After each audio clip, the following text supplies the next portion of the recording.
Okay चालेल.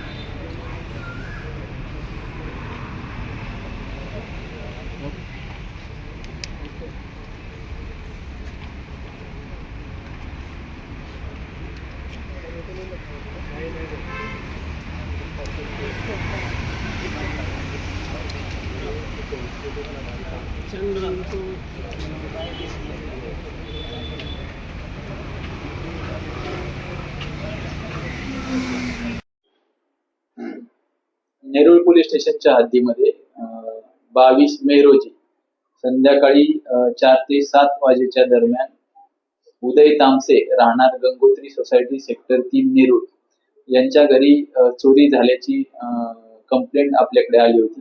त्याच्यामध्ये जवळपास 35 लाख रुपयाची सोने आणि कॅश अशी मिळून चोरी झाली होती. त्यानुसार आपण आपल्याकडे 294/25 घरफोडीचा गुन्हा दाखल केला होता आणि त्याच्यानंतर लगेच त्याच्यामध्ये सिनियर पी.आय. नाईकवाडे, पी.आय. क्राईम धाडगे आणि त्यांच्या डीबीची टीम पी.एस.आय. बच्चाव आणि पी.एस.आय. ठाकरे यांनी लगेच त्याच्यामध्ये शोध मोहीम राबवून तांत्रिक तपास तसेच गोपनीय बातमीदार यांच्या मदतीने 23 तारखेला एक आरोपी दिनेश कुमार सोनी आणि 25 तारखेला दुसरा आरोपी असलम कुरेशी या दोघांनाही ताब्यात घेतलं होतं आणि त्यांनी या गुन्ह्याची कबुली दिलेली आहे.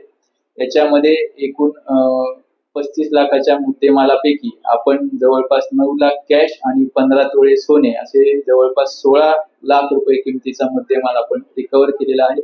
या दोन्ही आरोपींना कोर्टाने जवळपास 6 दिवसांचा PCR दिलेला आहे आणि याच्यातील तुम्ही आरोपी बघितला असलम कुरेशी याच्यावर यापूर्वीचे जवळपास 16 घरफोडीचे गुन्हे दाखल आहेत आणि या घरफोडीमध्ये हा आरोपी मिळाल्यानंतर जवळपास 6 घरफोडीचे गुन्हे देखील याच्यामध्ये उघड झालेले आहेत. त्याच्यामध्ये माणिकपूर पोलीस स्टेशनचा एक, नायगाव पोलीस स्टेशनचे 2, शाहूनगर पोलीस स्टेशनचा 1, नेरूळ पोलीस स्टेशनचा यापूर्वीचा 1 घरफोडीचा गुन्हा आणि तळोजा पोलीस स्टेशनचा 1 असे 6 घरफोडीचे गुन्हे देखील याच्यामध्ये ओपन झालेले आहेत.